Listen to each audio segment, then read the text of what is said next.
Welcome to WM&G-TV News. My name is Cordesia Clark.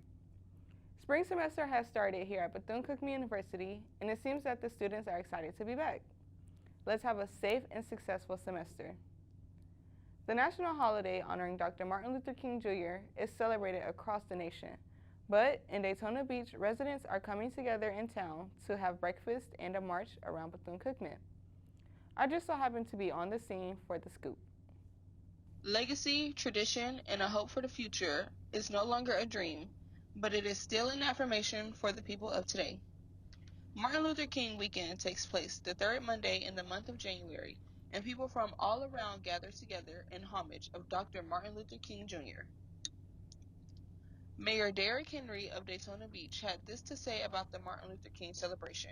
Prior to Dr. King, it was legal to discriminate, and separation of races was legal. So today, that is no longer the case. And if you want to have a truly egalitarian society, those laws have to be obliterated. Now that doesn't excuse the reality that we still have a great distance to go in terms of individuals and corporations and systemic discrimination and racism. But I'm grateful to be living in this generation. I know what my parents and grandparents endured. Not only did Mayor Henry give hope for the people, but hope for the generation of today. Larry Edwards, the pastor of New Life Baptist Church in Volusia County, believes in the race for all. We can still come together in peace. No matter what color creed we are, there's only one race, and that's the human race. As you can see, there is still hope for the future. This is Cordesia Clark with WM&G-TV News. I'll tell you, it was great seeing a group of people come together for such a special occasion. History is also being made at Fisk University.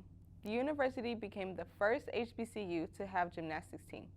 Our very own Monisha Charles has more with the story. African-American women making memorable actions competing in the NCAA. Fisk University is the first HBCU school to compete at the NCAA level and the only HBCU school with the women's gymnastics program. The university was founded in 1866. Fisk University is the oldest institution of higher learning in Nashville, Tennessee. On March 9, 2022 was when Ivy League coach Corinne Tarver was announced as the first new head coach of the newly launched women's gymnastics program. Coach Tarver has had over 30 years of gymnastics coaching, and she previously served as the assistant gymnastics coach at the University of Pennsylvania for 3 years. Since Fisk University started a women's gymnastics program, they have been getting so much support from all around and acknowledgement alongside with the partnership with Brown Girls Do Gymnastics. BGDG is an advancement organization helping to guide brown girls throughout their gymnastic career. BGDG has worked over 7 years to bring the sport to historically black colleges. Their mission is to strive for more diversity and involvement in gymnastics and circus arts.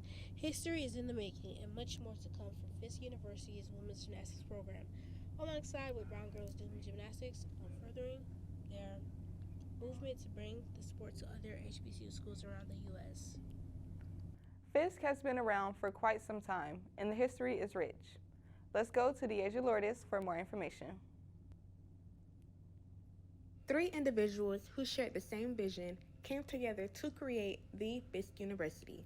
John Ogden, the Reverend Erastus Milo Kravitz, and the Reverend Edward P. Smith founded the Fisk School in Nashville in 1866. The school was named in honor of General Clinton B. Fisk of the Tennessee Freedmen's Bureau. Today, Fisk University is a private institution with 1,050 undergraduate students and a 61.1% acceptance rate. The university has a student-to-faculty ratio of 14:1, awards 21 bachelor's degrees, and has an average graduation rate of 33%. For students, tuition fees total $22,906. After COVID hit in 2020, the university opened a hybrid model to ensure that students were safe on campus from the sickness. Freshmen resided on campus for the first 7 weeks, while upperclassmen attended remotely. After the first 7 weeks, the university took a week to clean and sanitize the campus before the upperclassmen arrived for the second 7 weeks, and freshmen attended remotely. During this time, Fisk assisted students who were financially affected by the pandemic by giving out emergency funds. The emergency funds for students were granted on May 5th, 2020. A total of $542,737 were given to students to assist them with the school expenses after this drastic change. The school has plenty of history and still to this day goes on to make history and shine light on HBCUs. Diversity, excellence, and accountability, integrity, leadership, and service are the values that Fisk goes by to reflect onto students to ensure that they leave the school successful and full of knowledge. This is Deasia Lordius with WM&G-TV.